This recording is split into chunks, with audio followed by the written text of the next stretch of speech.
Would you describe yourself as being authoritative?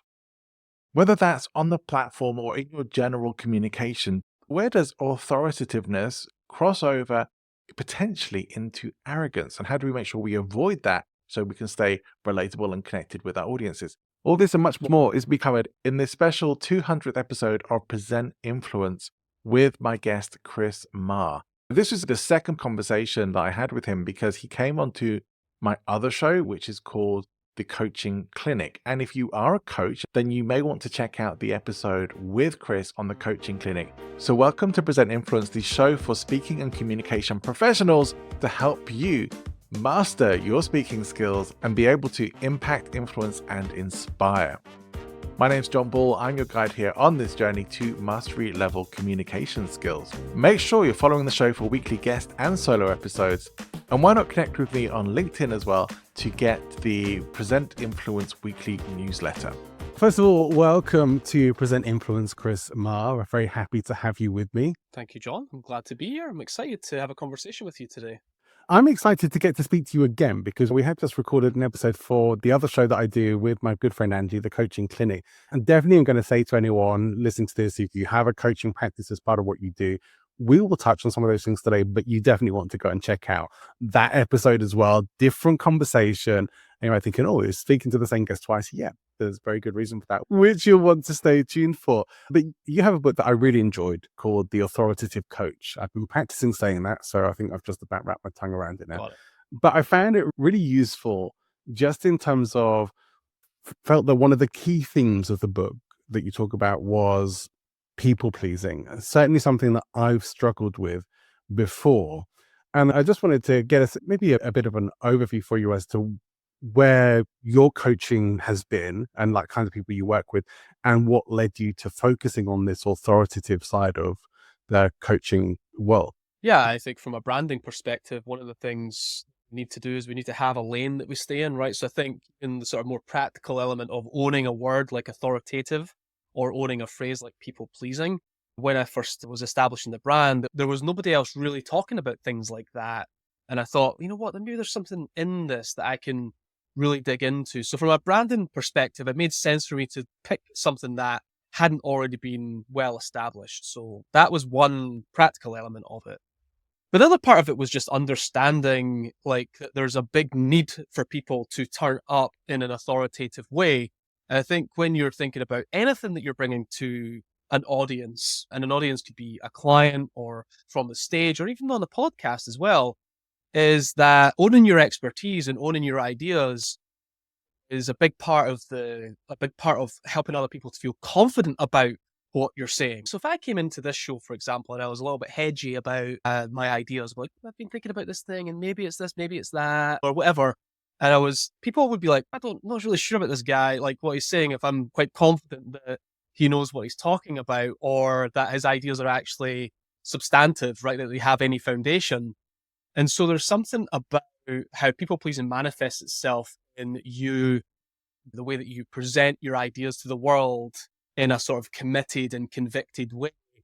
And I don't know, I always say this because I think it's accurate, but also polite to say that you're accidentally diminishing your authority. People aren't doing it deliberately. People aren't going into the world to deliberately undermine themselves.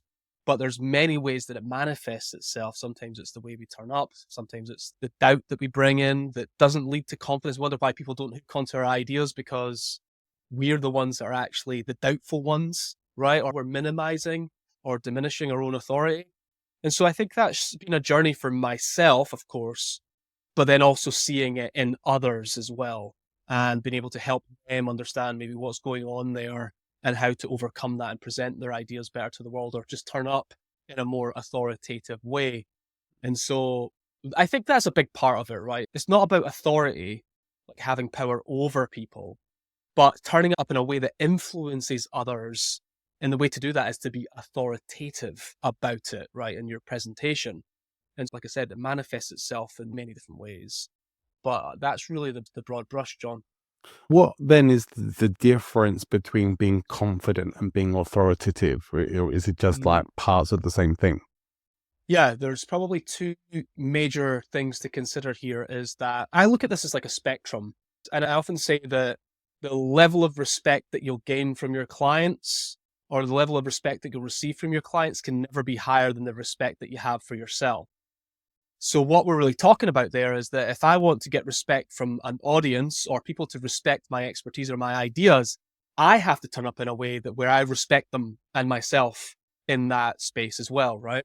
So you're never going to receive respect any more than the level that you respect it yourself. So that's about how committed and convicted you are to your own expertise. One of the major gaps, I think, is what people would probably normally call imposter syndrome, right? Which is the gap between where you are and where you want to be.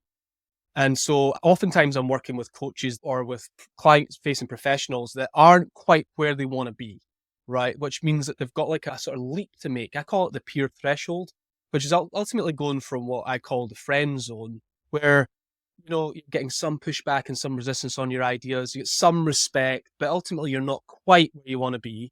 And there's a gap between where you are and where you want to be. And I think imposter syndrome, in other words, there's a set of skills that you haven't learned yet that you need to develop and learn and practice. It's going to shift you into what I call peer threshold space. In other words, you can turn up in any room with any group of people, with any job title, and feel like you have a right to be there, that you're supposed to be in this room, and that you're at that peer level with people. That would a good example of this would be like even me, for example, a coach in his 40s working with a very successful CEO in their 60s.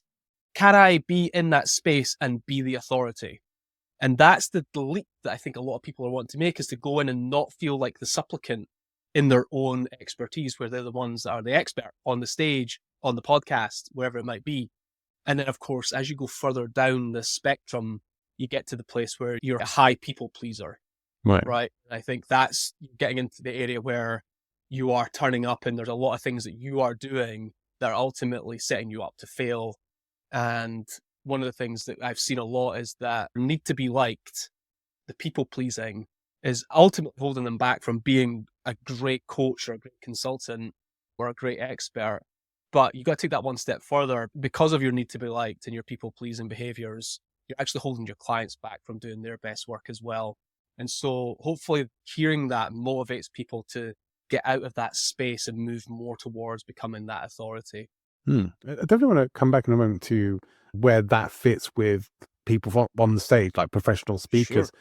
Before we do that, though, just because I should have asked you this yesterday, really, but just so we have a sense, like you say, you work with coaches, and who are the people that you typically work with, and maybe even the audiences that you speak to as well from the stage? Yeah, I've got quite a broad range of different types of people, because the area that I'm in is helping people to step into their expertise, essentially. And so a broad range. For example, I work with agency owners, right? So they're leaders that want to influence their team and work through people. So I work with people pleasing shows up in leadership, right? That's avoiding difficult conversations, avoiding difficult feedback that you need to give to people. It manifests itself in so many ways. One of the ways with owners is that they still continue to do the work for others. And obviously that gets in the way of growth as well. So there's lots of ways it turns up in leadership. And then there's the client-facing professionals, account managers, project managers, those people that are doing the day-to-day client work inside larger organizations, from marketing to sales, right through to accounting and HR, those group of people. And of course, I work with individuals who might be like a specific coach or consultant in a specific vertical or industry, and work with them to build their programs and set themselves up to be the authority in their space, which is massively about communication, but also looking at how they position themselves in the market as well from a marketing perspective. So yeah, it's a broad range, but the one thing that they all have in common is that people pleasing is holding them back from doing their best work. How might that fit then for people on the platform, on the stage? Or where might you see that? How are you going to know if a speaker is being affected by people pleasing? I think there's a really easy one here, which is if you go on the stage, you've got a 45-minute slot, and you're thinking about, what am I going to say? One of the things that you can control, or you feel like you're in control of, is if I can just talk solid for 45 minutes, then at least I'm in control of everything that's happening. But that leads to a pretty boring talk, probably, of you just like vomiting all over the audience with what it is that you got to say. So what would it look like to relinquish some of that control and turn it into a question for the audience, for example? Right? So people pleasing or imposter syndrome might feel like you're afraid to do certain things, take risks, do things a little bit differently. right? So I think that's definitely one way. And things I'm just reflecting on a recent client that I had who's actually got a presentation today. One of his biggest challenges was coming onto the stage, for example, and say the comfort zone, which would be, my name is, and I'm here today to talk about, this is what we're going to be covering, and this is what you're going to get from it. Instead of coming in with a really high energy and literally asking the audience a question requires a response from the room to start actually, like, for example, instead of telling everybody what you're going to do with them today, can they get a sense of it within the first 60 seconds because they're already engaged with the work that you're doing? And that's like, you want the audience to like you and you want to stay in control, and that keeps you safe. But ultimately, what we're looking for is how can we engage the audience and get them involved in the sort of shared story element of it. So that's certainly one thing that springs to mind, is like, what happens in that first 60 seconds, that first 2 minutes on stage. This comes from a place, John, that I learned this lesson myself as well. I was in a restaurant with my mentor and coach at the time, which was, I want to say it was like 7 or 8 years ago or something like that. Just so happened that I had a talk coming up. It was on social media or something like that. And one of the things he said to me, John, was, okay, cool. Tell me about your presentation. Let me help you. And then he just goes, so what's the first question you're going to ask? And I was like, what do you mean? He goes, in your presentation, what's the first question you're going to ask the audience? And I was like, well, no, I haven't got a question. I've just got lots of stuff that I want to talk about. And it's okay, we've got some work to do here to teach you how to use questions for self-discovery, to get the audience to understand the problem for themselves. You don't tell them, you show them. And that was one of my biggest lessons. I'd say one other thing here, though, I think that's relevant, because you might be wondering, how did the audience know who you are and what you do and what this is going to be all about? And one of the things I did with my client this week, for example, was ultimately I taught him how to control the controllables, but also how to get ahead of problems before they become problems, and what we call the Vanguard principle. And one of those things is you've probably heard people talk about this on your show before, but to write your own intro and then give it to the MC and get the MC to practice it, and then check with them on the day that they've actually got it and they're going to say it the way that you need it to be said, so that when you go on stage, you don't have to do any of that. And you can come in with this high energy, and you could come in with the really great question that you've practiced and engage the audience from the very start. So I would say, to me, that's one of the most important things to tackle with people that want to be an authority on stage is, can you get them to step on the stage and engage the audience immediately in that first 60 seconds, that first 2 minutes even? I tell you why I really like that, Chris, is because I've just finished. I read a lot of books, especially audiobooks. I love audiobooks, and I just finished one called The Expectation Effect. I don't know if you've heard of it. Can't remember the name of the author off the top of my head, but very interesting, just in terms of how much of our life and our experience is created or generated by expectation, to the point at which it can actually affect things like our longevity or our general health. Whether if we have negative, just some of the stuff I've been listening to, if we have negative associations about aging, for example, we're probably going to age more quickly. If we have negative feelings about older people, there's just one example, but there's so much of life that comes into it. Creating that kind of introduction for yourself to make sure what's said actually needs to be said is creating that expectation effect to a degree with your audience, or like pre-framing them on authority. Yes, 100%. I don't know that a lot of people think that they can do this stuff. And it's like, you've got to step into the places where you can have more control than you have already.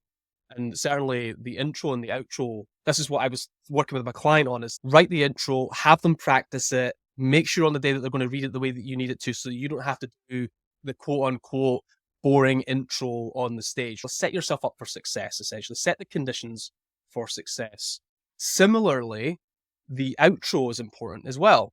Right. So oftentimes you're not allowed to, number one is, oftentimes you're not allowed to pitch from the stage. It's just like part of the conditions. You're not allowed to pitch. But most people aren't very good at it. But if you can set it up so that the MC says, it's a great presentation today, Chris, the audience got a lot from it. If someone in the room was interested in working with you going forward, what would be the best way for them to do that? And so if the MC knows to ask you this question at the end, you're not pitching anymore. You're answering a genuine question that the audience then hear the answer to. And I was teaching them this as well. It's like, you want to make this work for you, you've got to get the MC to help you, to help the audience, to help things move along. So that's just a similar example. I think there are so many, there are a bunch of different ways of doing that. I like that one. I haven't heard that before. But yeah, how you close off to be able to set yourself up for people to come and follow up with inquiries, because you generally can't pitch at events unless that's been prearranged. Right. And you probably, as you say, you probably don't want to even do that unless you're good at it. And most people just aren't, for many reasons, mostly because people fall apart when you start talking about money and offers and things like that. It needs to be really well practiced. The whole authoritative concept, right? There's this whole thing of like, when you're up on a platform or you're being presented as a speaker, whether it's a virtual event or a real in-person event, the fact that you're up there, that your name is listed as a speaker, that provides a certain amount of authority expectation as well. But it seems, especially from your book as well, that there's an inner game and there's an outer game when it comes to this. Like maybe some of the outer game, things like your brand concept and how you talk about what you do, and the inner game of that mindset of really owning it. Could you lay that out a bit more for us as to what needs to happen on both levels? And it's probably a big question, but as best you can, give us a bit of an outline there. I guess if we're talking about like a good place to focus on there might be like the jitters, for example, like where anxiety shows up. I'm sure that many people have talked about this before, but oftentimes anxiety is showing up where we're like that imposter syndrome is showing up for us because we're too focused on ourselves. And one of the inner game pieces I found to be really helpful for me, even coming into this podcast today and the one that we did yesterday, I just wrote down an intention for me. Like, I know a bunch of stuff. My hope is it comes out in an articulate way. My intention is that that I want it to. But ultimately, the overarching intention is, can I help the people listening or watching this be better in some way? Can I help? That's basically it. And so the inner game with even going onto a stage, and this is a platform as much as a stage is a platform as well. The stakes might be higher since you're in person. People can throw things at you if they want to.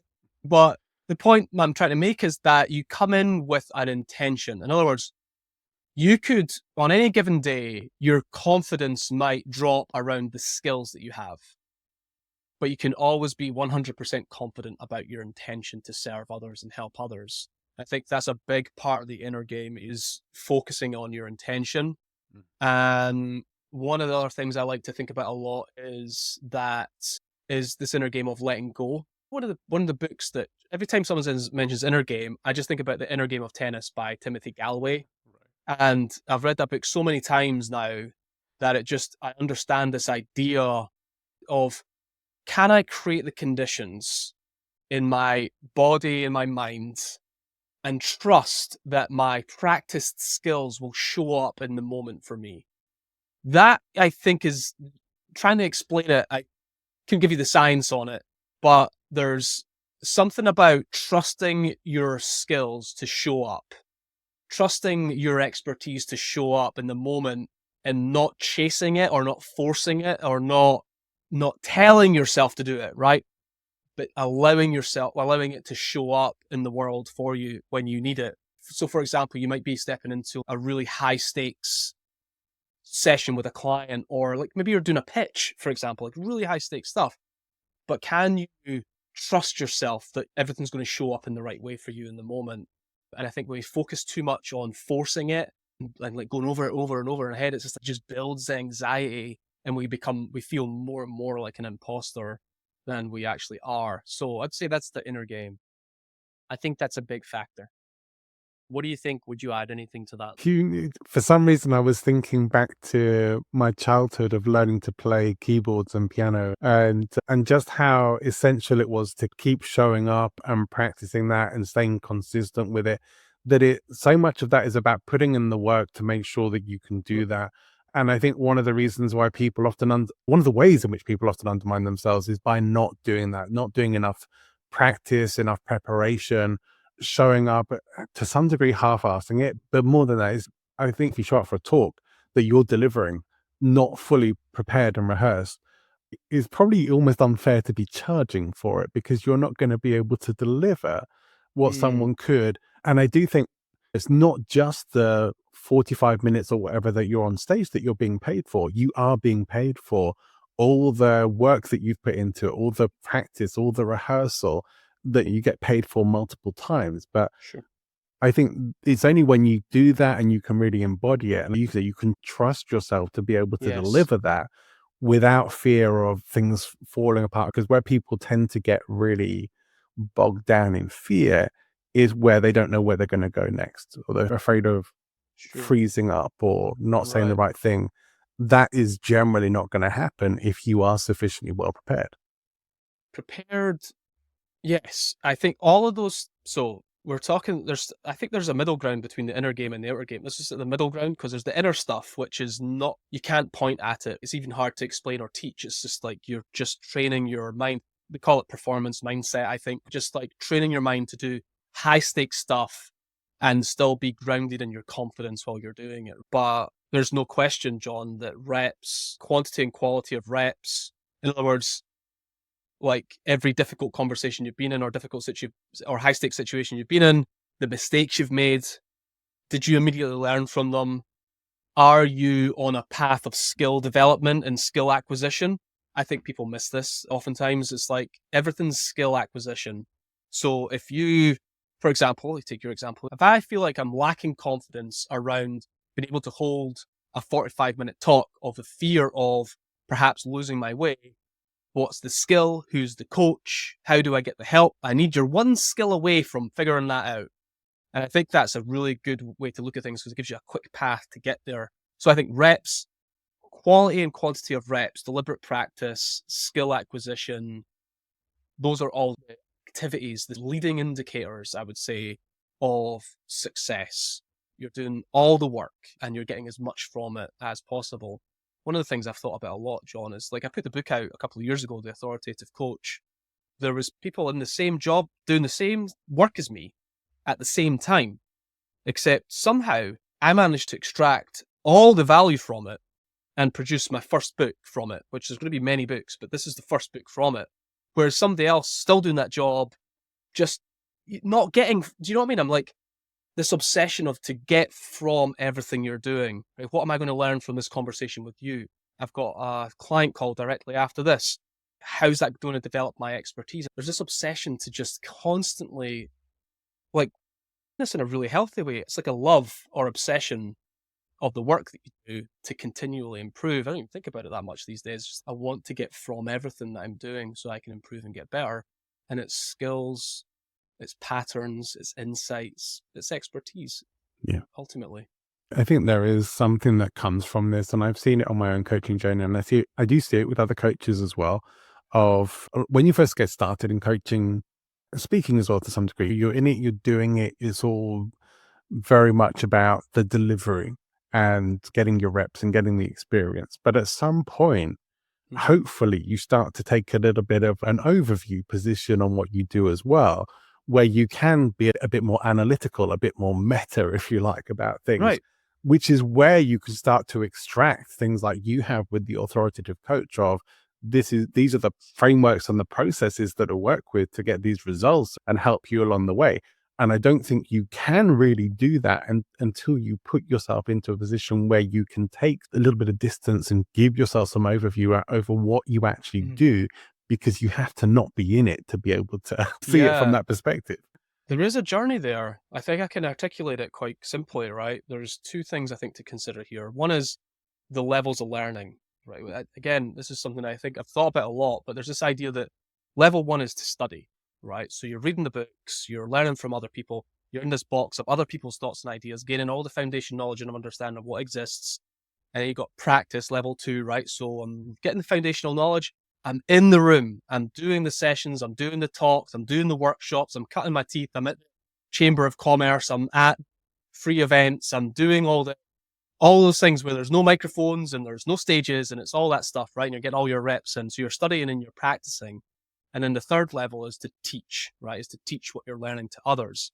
And I think as you go up this ladder of, you start to build your expertise, like you said, you see a broader view of it, which then I think that transition happens next, which is, okay, over the years of all my work, what patterns have I seen in the work that I'm doing? what are the insights? What am I learning? So an insight might be, an insight is something that if I told it to you for the first time, it would surprise you. Like it's something that you don't know. Because I've worked so long in this area, I've learned that people think this, but actually this is true. And they go, wow, that's interesting. That's an insight, which ultimately then can be turned into frameworks, right? Frameworks are things that experts develop because they had to do a lot of guesswork and then a lot of hard work.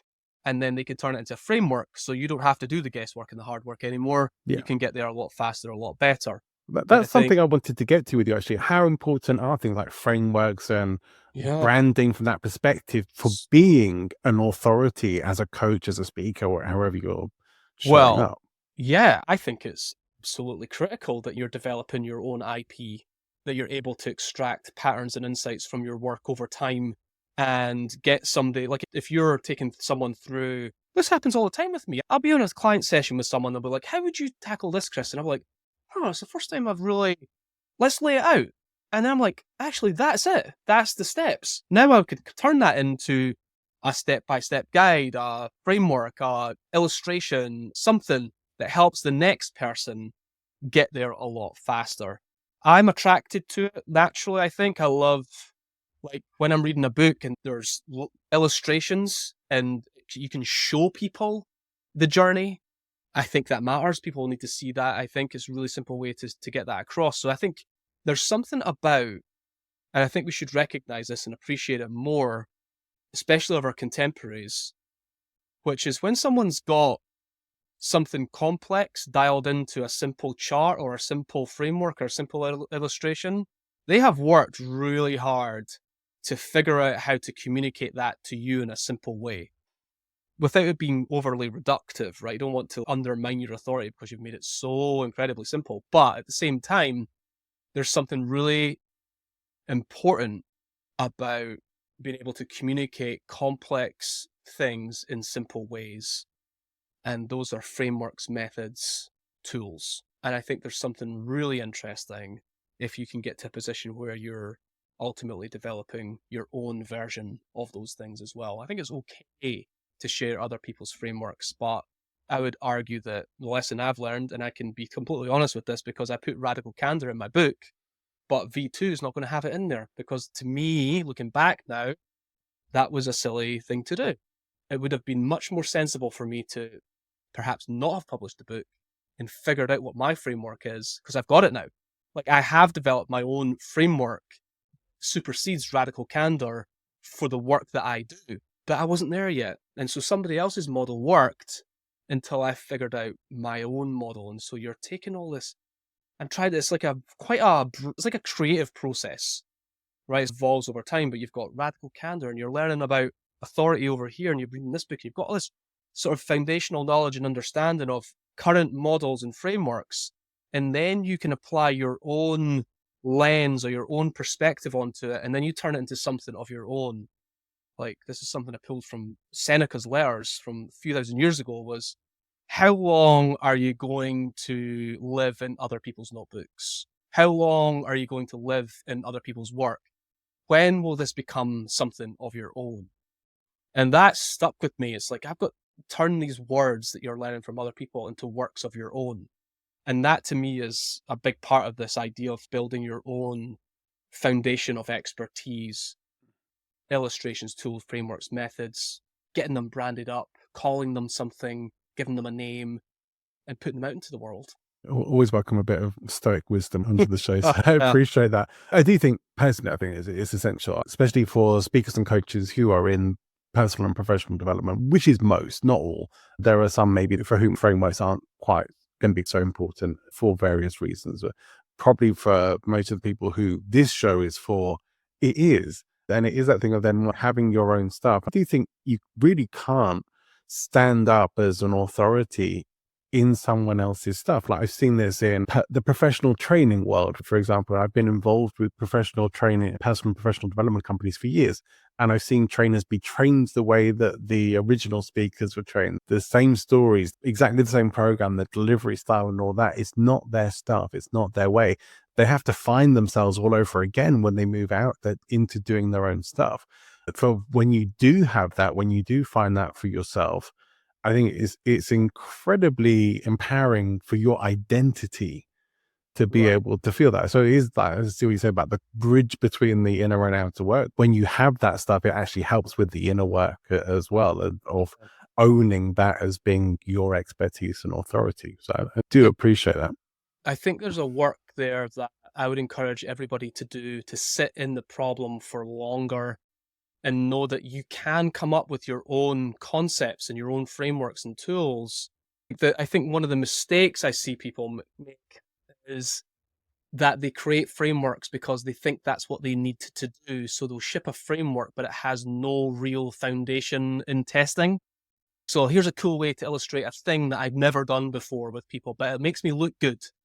And that's not, it needs to have based in foundation. Like every framework I share has, the framework is the output of having done the work so many times. And even sometimes I'll create a framework and then I'll go teach it again. I'm like, still not it. Like I'm gonna have to change it. So I've had to restart things from scratch because they just didn't quite land. And you've got to be prepared to continue to refine and tweak your stuff. And so I think it's important to recognize that what you're doing here is creating tools or methods or frameworks to make it easy for other people. But if you're going to, I think this comes back to authority from the stage, if you want your framework or tool or methodology to really land, you have to have really good stories to illustrate how the tool actually helps, or stories that illustrate where the tool would have helped if they had used it because they made the mistake or had the problem that you were trying to illustrate. And I think it's important to recognize that it's got to come from something meaningful. Yeah, a lot of the clients I work with are people who come from training backgrounds, workshops, even teaching and coaching backgrounds as well, who really struggle to let go of this idea that everything on the stage then needs to be teaching. And Oh, you're absolutely right. It needs to be stories. It needs to be, things need to be 100%. illustrated. We need to have case studies. Otherwise, you're just doing an information dump on people, which may put them to sleep, or maybe they'll pay attention to it, but they won't remember it. And that's the most That's right. important thing. They won't take much away from it, but they will 100%. remember your stories. They will remember how you close things off and what the message that you left them with. The whole recency bias of things, like how you close your talk, is one of the most important things. Yeah. There's one thing I'll share here that I think just helps complete this whole thought, this conversation that we're having, which is when I'm teaching people how to do a talk, I teach it in segments. So, for example, if you had a 60-minute talk, it might be 3 segments, but you could deliver the same talk. You just take a segment out and you could teach it in 45, for example. And these things are like blocks within your presentation that you can switch in and switch out as you need to, depending on how much time you've got. One of the ways that we structure a segment is through this idea of question, story, result, challenge, right? And so the question that you ask the audience is supposed to bring about the problem in their minds before you tell them what the solution is or what the tool is. So, for example, you wouldn't come into the audience and say, "Hey, I want to teach you this really cool tool." And they're like, "What is it?" Like they're already resisting the idea. But if you come in and you ask a question that raises the problem that you want to solve for, you're going to have a better chance of landing your ideas with them. And so the whole idea is engage the audience through a series of questions, typically 2 or 3 questions, right? Raise a hand if you've ever felt like this. Great. What was the biggest challenge you had there? And then you're engaged. And then you tell a story, like another, when you get deep into this with the clients, we actually have them map their story to a story arc. So they tell the story really well, and then they can land on the result of that story, what the outcome was, and then leave the audience with their own homework, their challenge, the call to action. What are you going to do next? You can even finish with a question. What's your biggest takeaway, or whatever it might be? So when we think about authority, and we think about, I think you made a really great point, which is, look, if we're going to do this, we're going to get, let's do the best we can to make sure the thing actually sticks with people, right? And one of the ways to influence an audience, to make your ideas stick, to help teach it to your audience in a way that actually stays with them, is question, story, result, challenge as part of a single segment in your workshop or your talk that you're doing. I think about that a lot when I'm doing the work is, okay, I want to teach them this thing. What's the problem I'm really trying to solve here? And what's a story that I have that illustrates this? And if I do all of that, and then they walk out the room and someone bumps into them in the corridor and says, "Hey, what was your presentation all about?" Do I know what they're going to say to that person? Or, now, after going on that presentation with Chris, I now realize that what is it you want people to say about your presentation? And those are the things I think a lot about when I think about getting your stuff together, right? Preparing well so that when you get up on that stage, you can articulate your ideas, you can tell stories, you've got your questions, you know what problem you're solving for, you know what you want them to leave with. Those are the things that I think if you really dial in on them, you will come across more authoritative from the stage as opposed to waffling through a million ideas, running over time, going too fast, and then like everybody in the room's, I don't know which idea you want me to what is the thing that you want me to go away with? And I think Yeah. that's what we do tend to, and it's like actually the exact opposite is slow down, do less, ask more questions, have better stories, and focus on maybe just one thing. There is this thing I see a lot of speakers and coaches do, and I work with a lot of them on this particular issue as well. They have a sense of what maybe they managed to narrow down what they want to take out into the world, and they figure out this is what I think people need. And sorry, dear, but nobody gives a shit what you think other people need. They know what they want, and that's what you have to give them. Now, maybe you can include some of what they need, what you think they need within Right. that. But if you're not actually giving them what they want or helping them solve a problem or get to somewhere that they really want to get to, they're not going to give a crap. What's the transformation what's the journey that you're trying to get them from to? I love that. Yes, exactly. It's not a lecture. People aren't coming to sit in the audience, give you a round of applause about how smart you are about the work that you've done. People want something that's going to move them towards where they want to Yeah. go. Look, I'll give you a very quick Ah, example on this is that I'm working on a talk at the moment. Is one of the big things is about taking responsibility. But people do not want to hear that they need to take responsibility. That would be a lecture. I need right. to make this in a way where taking responsibility for how people show up in their life, in their work situations, in their interactions with other people is something that they want, make that look desirable and give them a pathway to making that happen with a very clear result as to why that's going to help them and everyone else in doing it. It has to be along the lines of what they want. They want to be more productive. They want better work cultures. They want to have psychological safety, all those good things. But if I just go say the problem really is that you're not prepared to take responsibility for what you say or how you show up, is Yeah. like no It's a one wants to hear that. masterclass in how to get pushback from an audience. Yeah, no one's gonna buy that. Uh, I don't want to hold you for the whole day because we both have lives to get on with, but I do want to get to one thing that you may be able to shed some light on. A lot of people, certainly coaches, but certainly speakers as well, struggle with this finding the line between authority and arrogance.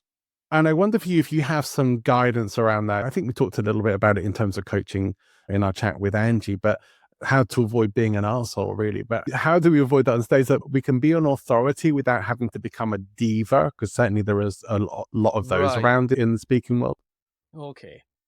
So the way I look at this is there's arrogance to me, if I'm thinking about authority and how we then become arrogant around our expertise, is a simple phrase, which is, I'm always right.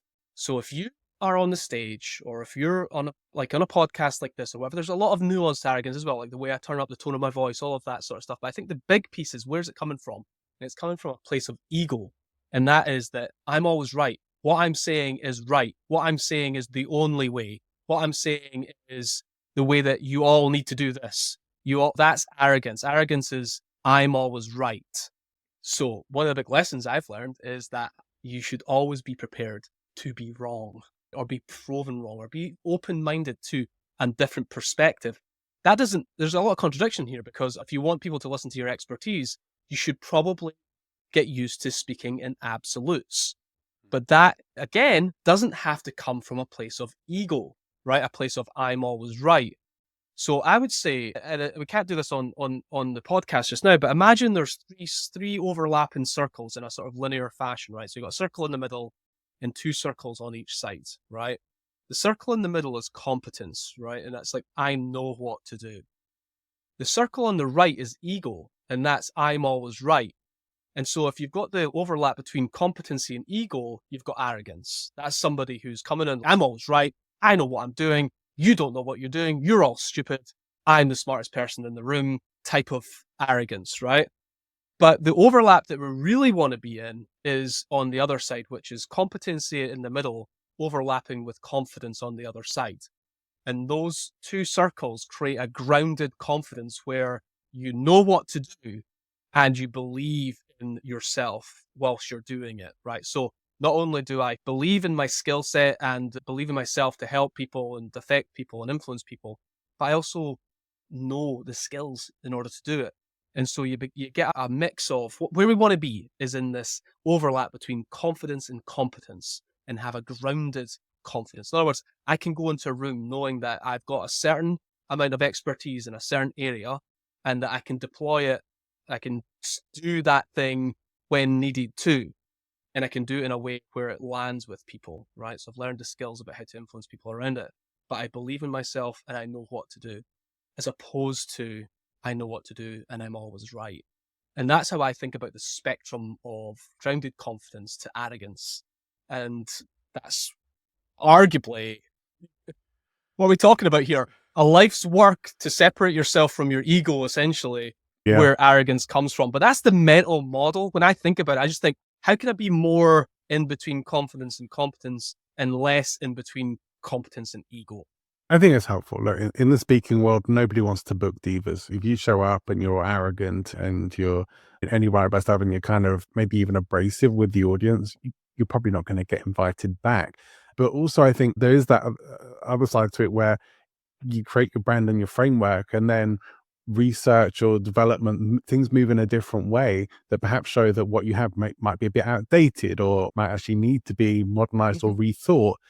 And if you're not open to that, you're locking yourself into having to do things an old way because you've made that your brand and it has to be right because it's what you do. And that's not going to serve you either. So I think people think that they're self-serving behaviors because sometimes that arrogance, the diva behavior can get them what they want in the moment. But long term, it doesn't pay off. And so I think it is a really good thing to wrap up our conversation with. But it's a fascinating area that we could probably go into a lot more. But I really enjoyed your perspective on that, Chris. For people who want to go and find out more about you, which I do recommend because I really enjoyed The Authoritative Coach, it's a great book. What's the best way for people to find out more and connect with you? Yeah, thanks, John. Obviously, the book, the Become An Authoritative Coach, is on Amazon, and you can get it on any store in Amazon across the world. It's about $10, so it's nice and easy to pick up. There's also the audiobook as well, which I recommend as well, and then you can get it on Kindle. So that's the book. And I think if anyone's wanting like more recent things from me on an ongoing basis, the best place is Instagram at The Authoritative Coach, and there's videos, reels, and all good stuff happening there as well. And then I'd say the last thing, especially if you go to Instagram, you'll see this anyway, but I have a people-pleasing assessment as well to help client-facing professionals find out where their people-pleasing behaviors are showing the most and how to solve them as well. So it's an assessment that takes you through that and then gives you coaching and training on how to repair those particular areas that are showing up for you or manifesting for you too. So those are the best places, I think, more for me. Valuable indeed, because I certainly, as I said right at the start, maybe before we recorded, but I think most of the people who are doing speaking work are also doing coaching, consulting, things like that. We need to know this stuff. We need to make sure that we're following that. So I really appreciate that. I think I've been very lucky this week that we got to talk about coaching with Angie on the coaching clinic. Today, we got to speak a lot more about speaking and owning your authority and mindset and a deeper dive into stuff.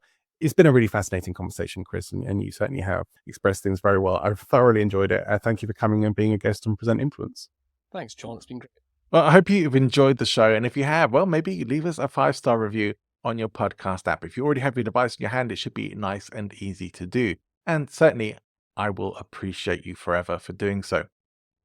I don't want to spend any time here banging on about how I've got 200 episodes of the show. It does feel like a milestone for sure, one that I celebrated. I talked a little bit more about that in my solo episode on Wednesday. So if you haven't already checked that out and you want to hear some of my journey and experience to make it to 200 episodes, and boy, it has been some ups and downs, please make sure you do that. One thing I have been sharing is that I've recently agreed to go to a Story Slam event, which is where you can put your name in a hat and potentially get pulled up on stage to have 5 minutes to tell a story, and then you'll get scored on it, and it's a contest. Should be a lot of fun. So I'm going to be doing that. No guarantees that I'll actually get caught up on stage, but if I do, hopefully it'll be fun. If I can get a recording of it, I'll share that with you. But next week, I am going to be doing my first ever open mic comedy night. I am excited and I'm also terrified, but I am looking forward to it. I've been working on the 5-minute material. It needs a little bit of honing, maybe a bit of practice in front of a few people before I take it live on stage, but I think it's going to be okay. I'm hoping that I'm not going to completely bomb, but either way, I'm going to share the results with you, and we'll make that into part of the show, provided I could get a good enough quality recording to share. But here's where I want to wrap up episode 200. And to say at this point as well that despite last year where I really was in two minds as to whether to carry on with the podcast or to maybe call it a day or maybe start something new, which I did with the coaching clinic, I still came back to Present Influence because it's so tied in with everything else that I want to do professionally. And I have to say that the quality of guests that I'm getting at the moment, people like Judy Carter just recently, but Chris today as well, just amazing. And the guests that I'm lining up are equally exciting specialists. And I haven't many times, just haven't heard them going on other shows that I listen to as a professional coach and speaker. So I hope in doing that I'm bringing you people and information that other people may not be bringing you. So make sure that you stay tuned for more of that. And if you have feedback for the show, you can certainly get in touch with me. LinkedIn is probably the best place to connect with me. I spend a lot of time there. Shoot me a message, leave me a voicemail or a video message if you prefer. And if you do prefer email, by all means, send me an email to john@presentinfluence.com. I'll be very happy to hear from you.